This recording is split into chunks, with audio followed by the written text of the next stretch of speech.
governments cannot give harbor to terrorists.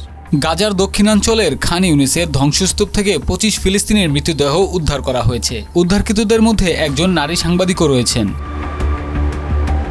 মূলত ইসরায়েলের টানা 2 বছরের আগ্রাসনের আপাত অবসান হয়েছে এবং চলমান অবরুদ্ধ পরিস্থিতির মধ্যেই সীমিত সরঞ্জাম নিয়ে উদ্ধার কাজ চালাচ্ছে ফিলিস্তিনি সিভিল ডিফেন্স।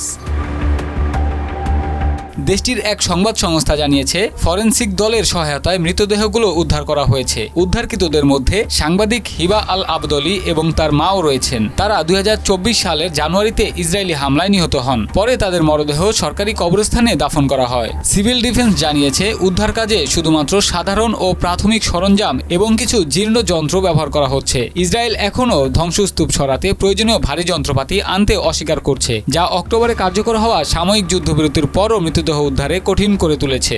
এছাড়াও বিশেষায়িত চিকিৎসা সরঞ্জামের অভাবে প্যালেস্তিনিয়ান পরিবারগুলো প্রিয়জনদের শনাক্ত করার জন্য মৃতদেহের অবশিষ্ট স্বতন্ত্র চিহ্ন বা কাপড়ের উপর নির্ভর করছে।